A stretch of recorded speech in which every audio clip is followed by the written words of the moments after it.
अतिवृष्टी अनुदान जमा या खात्यात येणार, असे करा चेक ऑनलाईन. अतिवृष्टी अनुदान नुकसान भरपाई वाटप सुरू. या खात्यात अनुदान येणं बऱ्याच काळातील प्रलंबित असलेल्या अतिवृष्टी अनुदान वाटप राज्यातील सुरू झाले असून 24 जानेवारी 2026 पासून रक्कम शेतकरी खात्यात जमा होण्यास सुरुवात होणार आहे. अनेक शेतकरी या मदती प्रतिषेध करत आहेत, मात्र आरक्षित काही शेतकरी खात्यात जमा रक्कम झाली नाही. याचे मुख्य कारण KYC पूर्ण नसले किंवा आधार लिंक बँक खात्याशी लिंक नसले शकते.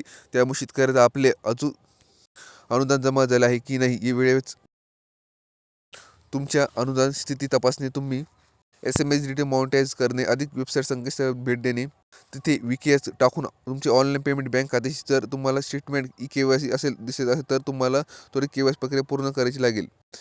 काही प्रलंबित पेमेंट जसे प्रलंबित नसू शकते. या वेळेवर शेतकऱ्याचा आपल्या हस्तांतरित कार्यालयामध्ये संपर्क साधणे आवश्यक आहे. अनेक शेतकरी तक्रार आहे की त्यांनी दिलेले बँक खाते क्रमांक वेळेवर पैसे जमा होत नाही. दुसऱ्या कारणाने खाते जमा झाले आहेत. याचे कारण असे शासन अनुदान थेट लाभार्थ्याच्या हस्ताक्षर DPD द्वारे तुमच्या आधार लिंक असलेले बँक खात्यात जमा केले जाते. तुमचे कोणते बँक खाते आधार लिंक बँक मॅनेजर आहे या पाहण्यासाठी तुम्ही SMS NPCS पोर्टलवर जाऊन आधार सेटिंग तपासू शकता. तिथे आधार नंबर आणि OTP टाका. तुम्हाला तुमची लिंक असलेल्या बँक खाते जमा करत दिसेल.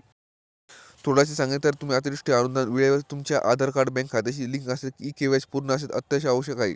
ज्या शेतकरी स्वतंत्र अडचणी पूर्ण नाही त्याच्या खाते पैसे जमा होण्याची सुरुवात झाली आहे. जर तुम्ही सर्व तपशील बरोबर असाल, पैसे आले नसेल तर पोर्टलवर रिकमेंड तपासा किंवा आधार मॅनेजरशी तपासून खात्री करून घ्या.